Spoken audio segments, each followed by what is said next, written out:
Vai. Boa noite, meus irmãos. Hoje é terça-feira, dia 22/6/2021. Nós estamos aqui com mais um estudo do Alicerce Bíblico, um estudo que nós fazemos toda terça-feira. E hoje nós teremos a apresentação do pastor Hélio Vezan, a pregação, e eu vou estar passando para ele já tomar início de mais este culto. É com você, pastor Hélio. Amém, Valdo. Glória a Deus. Queria só fazer uma breve oração. Fecha seus olhos e... Senhor Jesus, eu te agradeço por tudo que o Senhor tem nos dado e tem operado bem sobre as nossas vidas. Peço, Pai, que o Senhor abençoe aqueles que estão nos ouvindo, aqueles que irão nos ouvir também. Peço, Senhor, que o Senhor nos alimente sempre com a Tua palavra e o entendimento da Tua palavra, em nome de Jesus. Amém. Muito bem, se você chegou aqui via os nossos canais no YouTube ou nossas redes sociais, seja bem-vindo. Nós somos uma igreja evangélica, uma igreja pequena. Atualmente nós estamos só fazendo cultos de maneira remota, por causa da pandemia. Mas você é bem-vindo, venha participar conosco. Nosso site da igreja tem todos os horários lá, os horários de culto. É o www.igrejadeinterlagos.com.br. Tá bom? Bom, este culto que nós fazemos às terças-feiras é um culto de estudo bíblico. E hoje, basicamente, eu vou falar sobre a natureza do homem, parte 2. Há 2 semanas atrás eu falei sobre a natureza, a origem do homem, né? Discutimos sobre a formação do homem, e agora eu devo falar sobre a triunidade do homem, começando pelo espírito do homem. Vamos falar um pouquinho sobre o espírito. Se der tempo eu falo sobre a alma, se não der tempo ficará para a semana que vem. Tá bom? Muito bem. Todos nós sabemos, né, por tradição, que nós somos formados de corpo, alma e espírito. Pelo menos é assim o que a filosofia diz e o que a Bíblia diz e o que nós temos recebido ao longo de toda a nossa formação, que o homem é formado de corpo, alma e espírito. Não é? E vamos ver então, vamos estudar um pouquinho sobre esta parte da constituição humana. Né?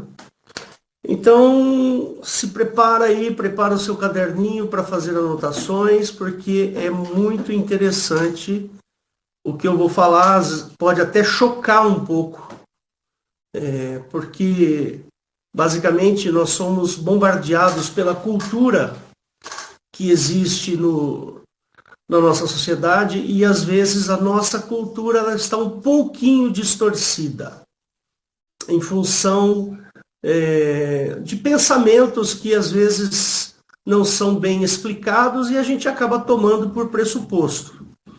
E a gente tem que lembrar que a pressuposição ela não é correta, ela é pressuposição. Né? Teorias são teorias, não são fatos. Né?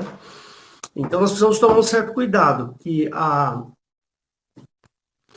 nossa sociedade ela é bombardeada por filmes, por televisão, por rádio, por romances, por livros e uma série de coisas que tentam versar sobre as questões que eu vou falar aqui. Né? Mas tudo que eu vou falar aqui é uma base bíblica, ou seja, a origem da fé cristã é a Bíblia, tá certo? Elas não são pressuposições de pessoas que fazem filmes, ou que escrevem livros, ou que fazem televisão, ou que fazem algum tipo de comunicação. E o que eu vou falar aqui é absolutamente bíblico. Né? Para quem não me conhece, meu nome é Hélio e eu sou pastor nesta igreja, juntamente com o pastor Valdo, que me antecedeu aqui. Então, vamos lá. No Velho Testamento, o homem é composto por duas substâncias. Lá no Velho Testamento, quando você lê Gênesis 1 e 2, como nós fizemos aqui a semana passada, você vai perceber que o homem é feito de duas substâncias. A primeira substância é a material, ou seja, a matéria, isso que nos compõe. Átomos, moléculas, células, proteínas, etc, etc. A segunda substância é uma substância imaterial, que é a alma. Lá no Velho Testamento, se você abrir em Gênesis capítulo 2, verso 7, eu vou mostrar aqui para você, embora já tenhamos visto isso muitas vezes, não é? Só um minutinho, só um segundinho que eu preciso. Pronto, aqui. Vamos lá. Agora sim. Vamos lá em Gênesis. Gênesis, no capítulo 2, verso 7. Então ele fala assim: e formou Jeová Deus, quando essa palavra, a palavra Senhor, estiver escrita em maiúsculo, toda ela maiúscula, a tradução vem de Jeová. Então eu vou ler como Jeová, esse é o correto. E formou Jeová Deus o homem do pó da terra, parte material. E soprou em suas narinas o fôlego da vida.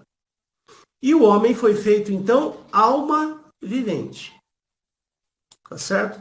Então, tudo aquilo que tem alma na Bíblia é vida. Se você olhar aqui em Gênesis capítulo 1, lá no verso...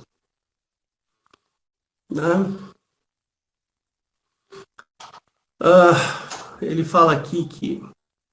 E verso 24, ele fala assim: e disse Deus, produza a terra alma vivente, conforme a sua espécie, gado, réptil, feras da terra, conforme a sua espécie, e assim foi.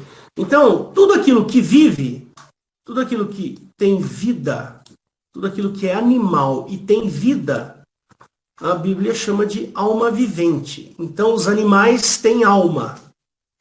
Os animais possuem alma. Eles não possuem espírito, que a gente vai ver daqui a pouco. Essa é a definição de alma, né, no Velho Testamento. Agora, o Novo Testamento, o homem é composto de 3 substâncias. Vou fechar aqui e vou voltar. Vou voltar aqui. Pronto. No Novo Testamento, o homem é formado de 3 substâncias, sendo que uma substância é material, que é o corpo, e 2 substâncias imateriais, uma chamada alma e a outra espírito. E isso você encontra abundantemente no Novo Testamento. Eu queria colocar aqui só para você ver 1 Tessalonicenses 5:23 e Hebreus 4:12. Eu vou abrir primeiro em 1 Tessalonicenses 5:23. Então, voltamos aqui. 1 Tessalonicenses 5:23. 5:23, está lá. E o mesmo Deus de paz vos santifique em tudo, e todo o vosso espírito e alma e corpo. Está aqui as 3 substâncias no Novo Testamento. Tá? Vamos ver Hebreus 4:12. Hebreus 4:12. Ele fala assim: porque a palavra de Deus é viva e eficaz, e mais penetrante que espada alguma de 2 gumes, que penetra até a divisão da alma e do espírito. Então está aqui as 2 substâncias. E das juntas e medulas, e é apta para discernir os pensamentos e intenções do coração. Muito bem. No Novo Testamento, ele trata dessa forma, tá certo? Porém, no Velho Testamento, ele mistura. Às vezes ele chama a alma de espírito, às vezes o espírito ele chama de alma. Ou seja, há uma confusão, não está claro no Velho Testamento essa distinção, tá ok? Então a gente precisa tomar um certo cuidado quando for falar de alma e espírito. O objetivo dessa preleção aqui é justamente definir direitinho para você o que é alma e o que é espírito. Porque existem muitas definições que são definições vindas de outras religiões, do espiritismo, vindas do hinduísmo, das religiões da Índia, dos celtas e etc, etc. Existem muitas definições, mas a Bíblia ela é clara com relação à definição de alma e espírito, e como a nossa fé ela é cristã, então é importante que para você, meu irmão, que é cristão, essas coisas precisam estar muito, mas muito bem definidas na sua cabeça. Tá bom? Eu tenho pregado isso insistentemente, porque é minha obrigação como pastor orientar a igreja. E você não pode ficar na dúvida do que é alma ou o que é espírito. Né? E eu já preguei isso, inclusive nos cultos de domingo, e hoje eu quero reforçar essa questão, porque eu entendo que a informação adequada ela precisa ser bem definida para que a nossa fé se fortaleça. Esse fortalecimento da fé é importante. Então tem que tomar cuidado. Uma vez aqui eu preguei, quem é que vai para o céu? O corpo, a alma ou o espírito? Não sei se vocês lembram. Se você está nos acessando pelo YouTube pela primeira vez, dá uma procuradinha lá que você vai encontrar esse estudo, essa pregação. Quem é que vai para o céu? O corpo, a alma ou o espírito? Tá ok? Então você veja lá se você tem curiosidade, assiste essa pregação que ela é muito interessante. Muito bem. E eu só para registrar aqui para você. Às vezes eu chego para um irmãozinho cristão e falo assim, e aí, quem é que vai para o céu? O corpo, a alma ou o espírito? Ah, é o espírito. O outro, não, é a alma. Ah, não sei. Então fica aí. A gente não pode ter essa dúvida não, tá? Embora distintos, né? São coisas distintas, alma e espírito, elas são inseparáveis. Tá bom? Alma não se separa do espírito, que por sua vez não se separa do corpo. É estranho isso, né? Mas o dia que o corpo morrer, onde que fica a alma e o espírito? A alma e o espírito carecerão de um corpo. Por isso que Jesus promete ressurreição. Ressurreição é a volta da vida ao corpo que morreu. Aí existirá a alma e o espírito nesse corpo. Eu vou dar um exemplo aqui. O Hélio morre. Né? Eu morro. Aí, morri. Ah, mas e a alma e o espírito do Hélio? Está morto junto com o Hélio. Mas como está morto? Está morto. Aí Jesus volta. Quando Jesus volta, o Hélio ressuscita. Na ressurreição, aí eu recobro a vida. Eu recobro a vida. Ressurreição significa voltar a viver. Ótimo. Não existe essa possibilidade de separação corpo, alma e espírito. Não existe isso. Ah, mas e Paulo, que não sabia se foi lá no terceiro céu e tal? Ali é outra história, é outra coisa. Aquilo ali merece um estudo à parte, né? Mas muito bem, esse é o caminho. O caminho que nós precisamos entender é que corpo, alma e espírito são indissociáveis, mesmo morto. Percebe?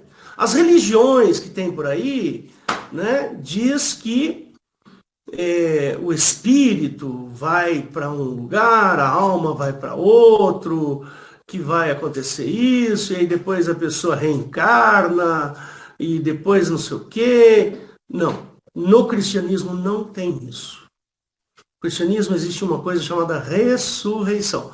Paulo, em Tessalonicenses, ele fala, em 1 Coríntios 15 também fala, e em diversos outros versículos fala que a morte para o cristão é como um sono, é como estar dormindo. Quando eu vou para minha cama e durmo, o meu corpo repousa, a minha alma e o meu espírito não saem de mim. Deu a entender?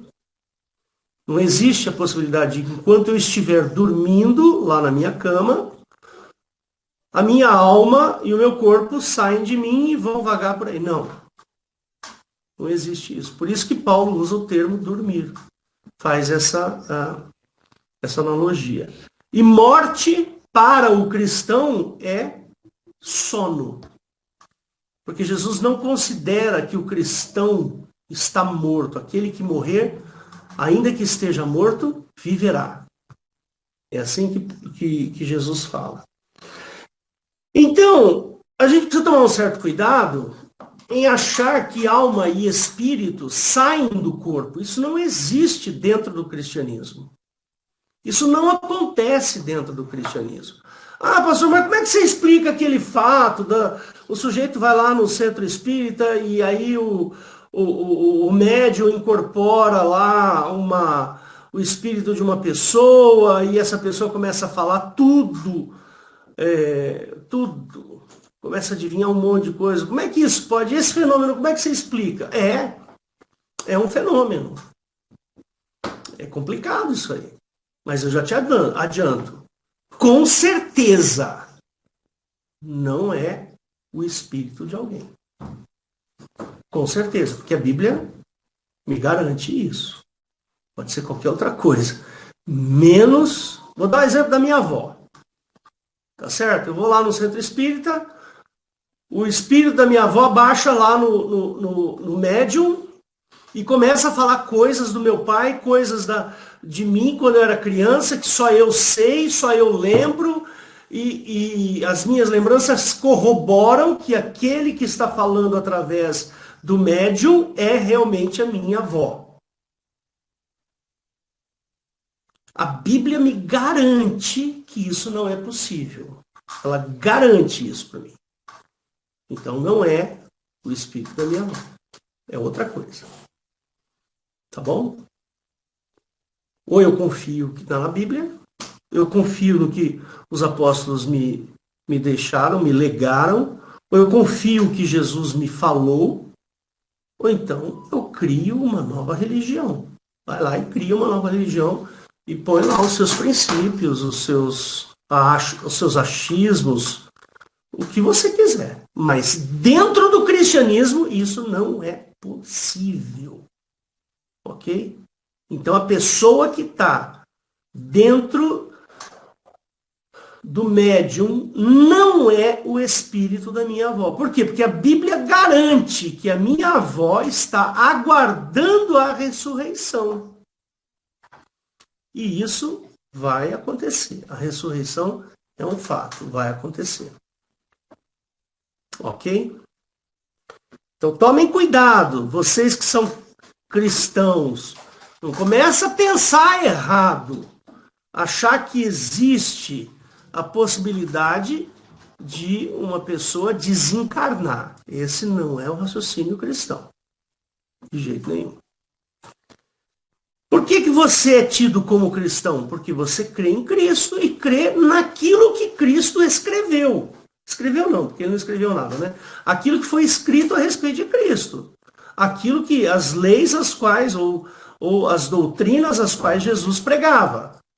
Percebe? Por isso você é considerado cristão. Se você acredita um pouquinho no cristianismo, um pouquinho no muçulmano, um pouquinho no espiritismo, desculpa, mas você não é cristão. Deu para entender?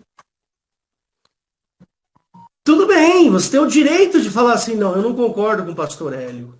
Não concordo. Você tem o direito de falar. Cada um tem o direito de pensar como quiser. Isso é um fato. Mas eu estou dizendo para você que o cristianismo me garante determinadas coisas e eu preciso, já que eu optei pelo cristianismo, eu preciso crer naquilo que está no cristianismo.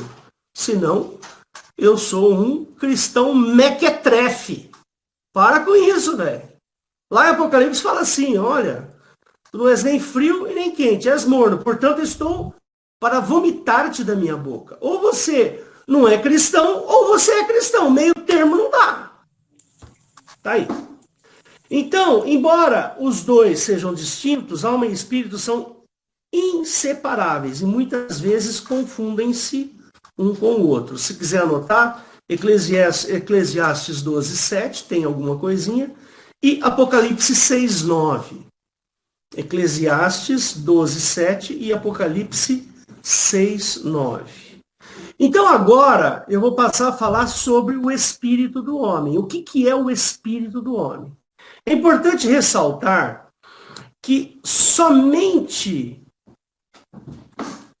é dado ao homem o espírito, que é o que nos faz diferente dos animais. Aos animais é dado somente a alma, pois é a alma que faz com que os seres vivam. É assim que está na Bíblia. Se você quiser ver, Gênesis 1:20. Vamos abrir lá, Gênesis 1:20. Aqui, ó. Gênesis 1, verso 20. E disse Deus, produzam as águas abundantemente répteis de alma vivente. Olha, um réptil tem alma vivente. E voem as aves sobre a face da expansão dos céus. E Deus criou as grandes baleias e todo o réptil de alma vivente, que as águas abundantemente produziram conforme as suas espécies, toda ave de asas conforme a sua espécie, e viu Deus que era bom.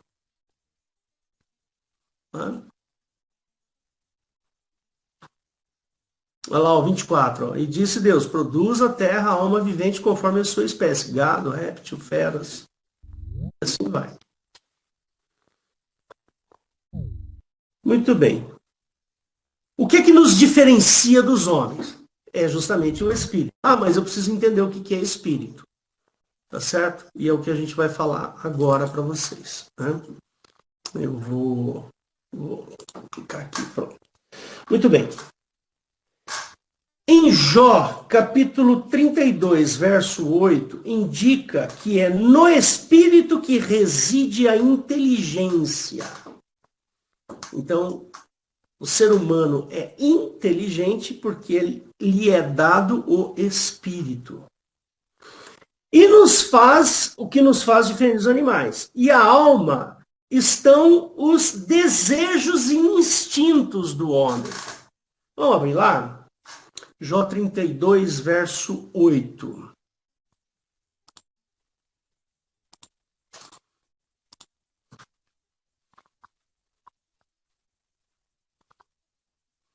Jó 32, verso 8. Na verdade, há um espírito no homem, e a inspiração do Todo-Poderoso o faz entendido. Ó. Aqui, inteligência. Ok? Bom, a alma é aquilo que nos define como sendo iguais, né? Aos animais. É na alma. Dentro da nossa alma estão os instintos, os desejos. Né? Nós vamos ver isso mais para frente. Mas continuando. Alguns versículos que corroboram que o espírito é a inteligência. Vamos lá, anotem aí. 1 Coríntios 2:11 e 14:2. Efésios 1:17 e 4:23. Então, esses daí você vai observar que o espírito é a inteligência do homem, ok? Bom, o espírito do homem rege a qualidade do seu caráter. Então, o nosso caráter está aqui, ó, no nosso raciocínio, os nossos princípios, os valores mais internos que você tem. Esses estão dentro do teu espírito, dentro da sua inteligência. Quando você foi criado pelos seus pais, pelo ambiente em que você viveu, foi-lhe imputado ensinamentos, e esses ensinamentos ficaram impregnados no seu espírito. Tá bom? Então pega a caneta aí que eu vou botar mais alguns versículos, eu não vou ler todos não, mas você anota aí, tá? Então, o espírito do homem rege a qualidade do seu caráter. Vou dar alguns exemplos, tá? Espírito altivo, está lá em Provérbios 16, 8. Espírito altivo. Eu vou te dar uma lista aqui de 1, 2, 3, 4, 5, 6, 7, 8 espíritos, ou 8 coisas que podem conter dentro do nosso espírito. Então, olha lá, espírito perverso, olha, perversidade está aqui, ó, da nossa cabeça. Isaías 19, 14. Anota aí. Isaías 19, 14. Espírito rebelde. Anota aí, espírito rebelde. Está lá em Salmos 106, verso 33. Anota aí. Salmos 106, verso 33. O espírito rebelde. O espírito impaciente. Espírito impaciente. Está em Provérbios 14, 29. Espírito perturbado. Você pode ler lá em Gênesis 41, 8. Espírito contrito e humilde. Espírito contrito e humilde. Está lá em Isaías 57, 15 e Mateus 5, 3.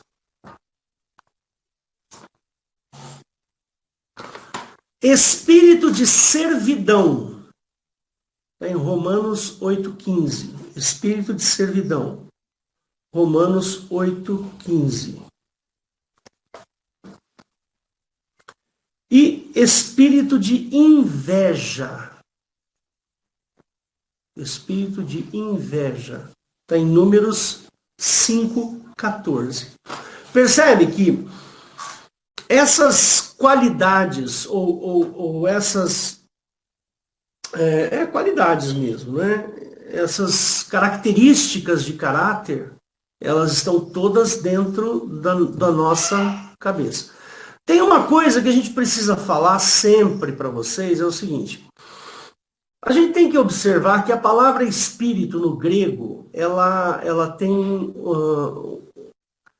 um significado que é pneuma, né? Que é sopro, que é vida. Essa palavra espírito, dentro do Novo Testamento, a gente precisa considerar como sendo,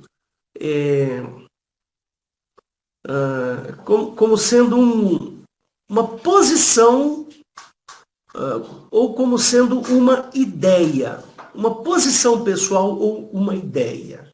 Então isso é importante. Então, por exemplo, tem um versículo lá, que eu não me lembro agora, talvez o pastor Valdo possa procurar para mim, que ele fala assim, não creais a todo espírito. Né? Não creais a todo espírito. Discerni os espíritos. Né? Se você achar aí, Valdo, eu agradeço. Discernir os espíritos. Aquele espírito que confessa que Cristo veio em carne. Alguém achou esse versículo aí? Vamos tentar achar aqui, peraí. Oi? Não achei ainda. Peraí, vou procurar também.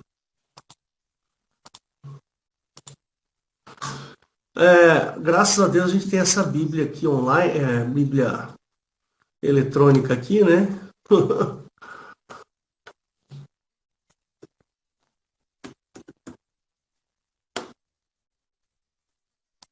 Aí você já está aprendendo aí. Quem quiser mexer, quem quiser essa Bíblia, eu posso mandar para vocês, tá? É o de 1 João que você está falando, pastor Hélio? Pode ser. 1 João 4. Amados, não creais a todo espírito. É exatamente isso. É exatamente. Achei aqui, ó, também. 1 João 4. Ó. Ele fala assim: amados, não creais a todo espírito, mas provai se os espíritos são de Deus, porque já muitos falsos profetas se têm levantado no mundo. Nisto conhecereis o Espírito de Deus. Todo espírito que confessa que Jesus Cristo veio em carne é de Deus. Precisa tomar um certo cuidado, porque você tem um prato cheio. Né? Anota aí, viu? Faz essa anotação. É importante você anotar esse detalhe aí. 1 João 4, 1 e 2, 3, talvez até um pouco mais. Pode colocar de 1 João 4, de 1 a 6. Tá bom? É importante entender que essa palavra espírito aqui, ela na realidade que significa ideia. Tá bom? Ou posicionamento pessoal. Posicionamento pessoal.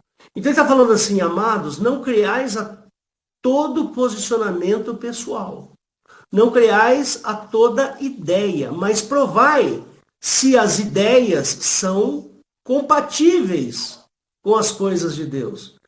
Provai se os posicionamentos pessoais são compatíveis com as coisas de Deus. Porque muitos já falsos profetas, ou seja, muitas pessoas com posições pessoais falsas. Deu para entender? Esse texto aqui se refere a isso. Toda posição pessoal ou toda ideia que expressa, que diz, que confessa que Jesus Cristo veio em carne é de Deus. Nós precisamos tomar cuidado com a palavra espírito. Percebe? A gente não pode ser tomado por uma pessoa que eventualmente não tem conhecimento das coisas de Deus, né? A gente pode até fazer algumas comparações, quer ver? Vamos abrir aqui uma versão King James. Aqui, ó. Não, essa ainda não é uma boa. Hã? NVI, pode ser, NVI. Vamos ver, NVI. Também não é uma boa. Teríamos que procurar aqui algumas versões em que ele traz essa palavra espírito de outra maneira. Ara. Não, ara é igual. Não. Ara é igual. Bom, enfim, precisa tomar um certo cuidado, porque isso aqui, não pode simplesmente falar assim, um espírito, eu estou sentado aqui na minha cadeira, aí de repente surge um espírito aqui na outra cadeira, esse espírito que eu estou falando, aquele ghost, aquele fantasma, né? Vem aqui, senta aqui e eu começo a conversar com ele. Peraí, deixa eu ver se esse espírito vem de Deus ou não. Não é isso que ele está falando, tá? Pelo amor de Deus, não vamos ser tão pueril assim, né? Não vamos ser tão infantis a esse ponto, tá certo? Então, esse texto especificamente, ele está falando de que espírito é uma ideia ou uma posição pessoal, um caráter. Assim como eu passei para vocês. Então, a formação do nosso caráter passa pela nossa inteligência. E é lá nos fundamentos, lá nas partes mais íntimas da nossa mente, é onde estão os princípios mais importantes da nossa vida. Por exemplo, se eu chegasse aqui para vocês e falasse assim, nossa, gente, olha, hoje eu roubei R$ 20, estava em cima da mesa lá do meu amigo. Peraí, como? Velho, eu posso encontrar R$ 1 milhão na mesa do meu amigo, eu não vou tocar. Por quê? Porque isso está dentro do meu caráter, está dentro do meu espírito, está dentro da minha inteligência. Eu não quero me violar, eu não quero me violentar, fazer coisas que eu não aprovo. Percebe? Isso está aqui dentro da minha cabeça, dentro do meu espírito. Entendeu?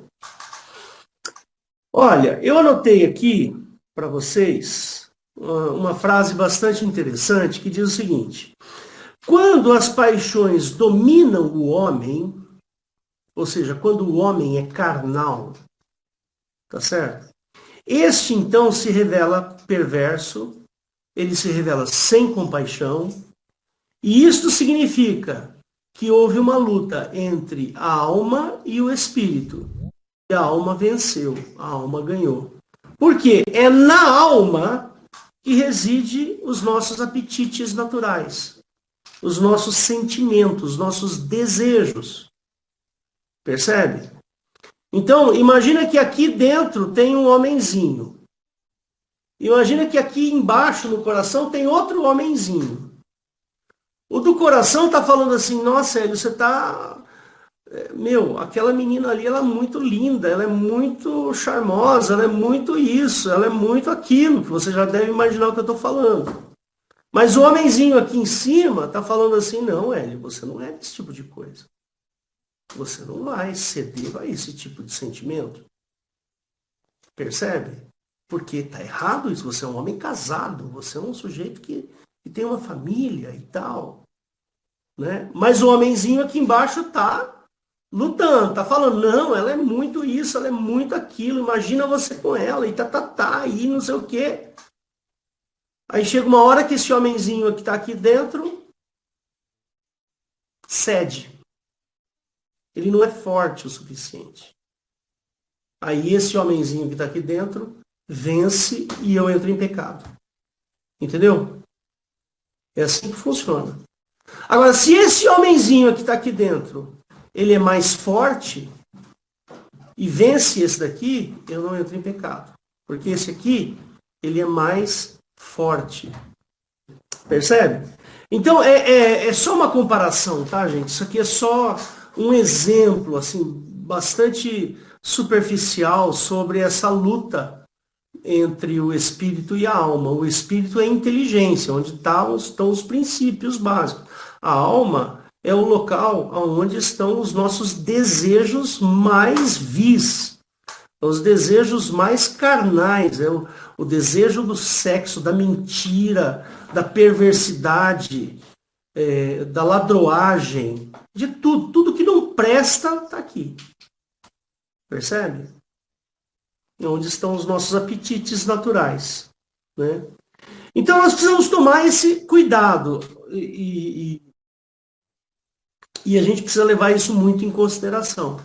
Por isso que é importante nós lermos a palavra, lermos a Bíblia. Lembra lá que tem um versículo lá em Romanos que fala assim, né, que a fé vem pelo ouvir, e o ouvir da palavra de Deus. Ou seja, quando você começa a ler, quando você começa a raciocinar sobre as coisas de Deus, sobre as coisas de Jesus, sobre o amor de Cristo, quando você começa a passar por esse filtro dentro da sua mente, o seu espírito se fortalece. Você começa a valorizar mais as coisas espirituais, cristãs, e menos aquilo que está no teu coração, que é onde reside todos os apetites naturais. Percebe? O que nos coloca como iguais aos animais. É o que está aqui, é a nossa alma. Por isso que a Bíblia fala, né? A alma que pecar, essa morrerá. Não é o espírito que pecar. Porque quem peca é a alma. A alma deseja. A alma deseja. O espírito freia. O espírito que eu digo aqui, a nossa inteligência freia. Quando a nossa alma ela é mais forte que o nosso espírito, a nossa ideia, eu caio. Aí eu peco. Né? Entendeu? Por isso que é importante a gente entender esses conceitos aí. Né? Senão, vira uma bagunça. Né? Vira uma bagunça. Ah, você gosta de ler livros que tem esse tema, você gosta de assistir filmes que tem esse tema. Tudo bem, mas não seja enganado por isso. Né? Tenha certeza do que você está crendo, a maneira como você crê. Porque o que eu estou dizendo aqui é cristianismo, não é fantasia. É o que está na Bíblia. Então eu faço aqui agora um compilamento, eu já falei inclusive isso, né? Eu vou falar aqui para vocês agora sobre alguns significados da palavra espírito, tá bom? Embora eu já tenha falado várias vezes, mas só para registrar, né? A Bíblia usa três, né, principalmente o Novo Testamento, né, usa em três significados para a palavra espírito. Tá? Então existe a palavra espírito com E minúsculo, que se refere àquilo que mantém o julgamento pessoal. É um conjunto de ideias e valores que eu acabei de falar para vocês. É onde reside o pensamento, o raciocínio. Né? É o sopro da existência. Em grego significa pneuma. Aquilo que que mantém os homens vivos. É o simpático e o parasimpático. Eu já falei isso para vocês, né? A palavra espírito com E maiúsculo. Né? Essa palavra espírito com E maiúsculo é o que vem do grego chamado paracleto ou paráclito. Tá certo? Essa palavra espírito paráclito ou paracleto tem por tradução consolador. Né? Então a Bíblia trata do Espírito Santo de Deus, da ação de Deus. É o consolo de Deus. Né? É uma parte ou uma porção de Deus, que é aquilo que a caracteriza o amor de Deus. Esse é o paráclito. E tem o Espírito do Velho Testamento. Né? O Espírito do Velho Testamento, que é um Espírito Santo, vem do termo hebraico Ruach HaKadosh. HaKodesh, desculpa. Né? Que está lá na Bíblia hebraica, no Velho Testamento. Que significa ou que se refere à presença de Deus. Né? Por exemplo, quando Jeová aparece para Moisés, ou quando Jeová aparece para Abraão. Então é esse Espírito, é a presença de Deus, tá bom? Existe também uma outra expressão no Novo Testamento, que é o Espírito de Cristo, tá certo? Que aí vem corroborar aquela primeiro significado que eu mostrei para vocês, que acho que está lá em Hebreus. Se não me falha isso, né? Deixa eu procurar aqui, eu já te falo aonde está essa história do Espírito de Cristo. Vamos procurar aqui, ó.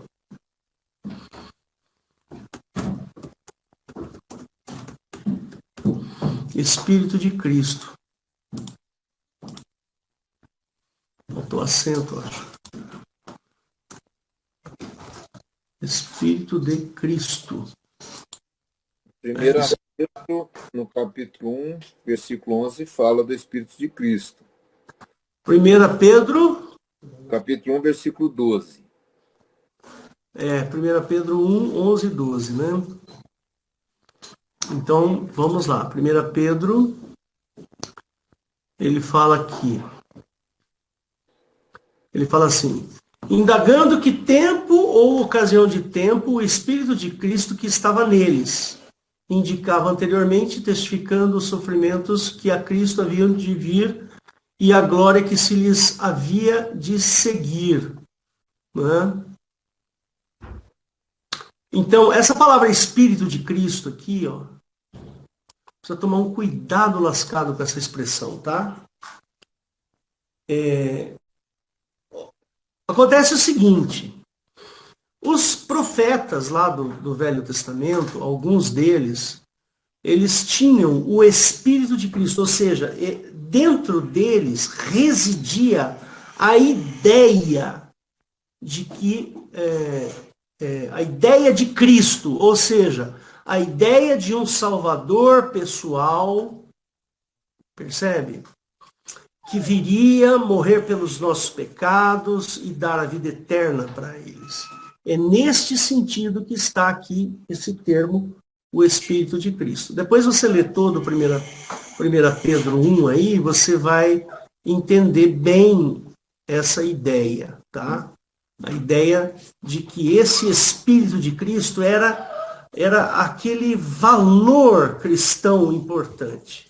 É o valor que Cristo tinha para eles, que eles sabiam que haveria de ter uma pessoa como Jesus Cristo, que daria sua vida em favor das nossas para nos resgatar do pecado. Então, é esse o conceito que está aqui. Então, precisa tomar muito cuidado com essa palavra Espírito, tá bom? Então, irmãos, basicamente era isso que eu tinha para falar para vocês, né? Para falar sobre... Semana que vem eu vou falar sobre a alma, tá bom? E aí a gente vai conversar sobre esse assunto da alma, que é essa parte que está aqui dentro. Deixa eu fechar aqui, interromper e voltar. Pronto. A parte que está aqui no peito, né? Que a gente até uma vez eu perguntei para a Eliette, ela falou, é porque fica perto do estômago e fica perto do coração, e aqui tem muita inervação, e etc, etc. Percebe? Se você perguntar para uma pessoa que ela está angustiada, você pergunta, aonde você está angustiado? Ela põe a mão aqui. Né? Então, a gente costuma dizer que aqui é a região da alma. Né? Essa é a região da alma. Mas isso é ficção, né? Só por uma questão de sensação, de sentimento. Né? A gente sabe que tudo acontece aonde? Aqui dentro da nossa cabeça, né? É cérebro. Mas fica aí então. A próxima semana eu venho falar para vocês sobre a alma, mas aí eu quero falar de uma forma mais teológica até, tá bom? Então eu vou trazer esse assunto para vocês semana que vem. Vamos falar sobre a alma do homem. A alma que pecar, esta morrerá. Tá bom? Amém? Então, Deus abençoe a todos. Só vou desligar aqui. Valdo, assume que eu vou desligar a gravação aqui, por favor. Bom, irmãos. Glória a